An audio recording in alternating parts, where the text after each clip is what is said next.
It feels like yesterday, honestly. It feels like yesterday. I think the decision was between first of all, my parents in their own ways both made Aliyah. My dad made Aliyah when he was 2 with his family, and lived there until he was in his mid-20s, and he had already met my mom. My mom made Aliyah when she was in her mid-20s, and they met at the airport and had this like unbelievable whirlwind of this like storybook romance. But they both had their own complicated relationships with Israel, and I grew up with that in my house. Like Israel was very much a part of who I was, even if I didn't really live here, because it was very much part of our family system. It was in the music we listened to, it was in the books that we read, it was in the way that we participated in Jewish life. But after I had been in Bet Israel already for a few months, the decision was, do I go back and spend the next 4 years protesting in the streets and getting an American college degree, which holds a lot of weight, and doing something that was kind of expected by the people who surrounded me when I was growing up? Or do I take the road that so many before me had already taken, but turned out in so many different ways? Like a lot of people in my world had lived in Israel in some capacity, but I didn't know if that was right for me. And I also didn't know if I could do it. It's really hard to live in Israel, and to make the choice to stay. Like that's not easy at all. And I'm not a military person. It was not exciting to me to think about service in the military.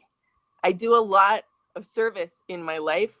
I feel an extreme responsibility to do good for the world and to use my knowledge and my resources to serve my community.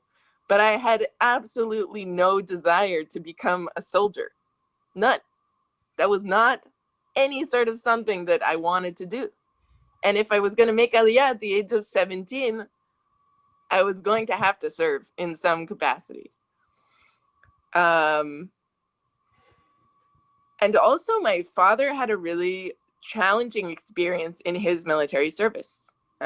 He had gone through a trauma in his service, and I grew up knowing that that was the case. And we had a lot of conversations about that when I was making the decision to stay, because it was really hard for them and it was really hard for us. I don't have any siblings. I'm extremely close with my parents, and the distance of being a year abroad was challenging in and of itself. To think of moving my whole life across the world, that was a pretty significant decision that I wasn't just making for myself, I was also making it for my parents. So the considerations were all positive things. No matter what I was going to do, I was going to leap into this new world, either through college or through Aliyah. But what it came down to was, what does it mean to live my values? Like, if I'm going to be a person who says I live my values, I have to actually do it. And once I got to that point, there was no turning back. If living my values means constantly searching for places to learn and doing good things for the Jewish people and thinking about the ways that my actions impact others, I needed to do this. It didn't really feel like a choice. It felt like an obligation. It was very much who I needed to be and what I needed to be doing. I needed to be surrounded by this like gigantic love machine of people in my world who were doing amazing things. And so I wanted to be a part of that.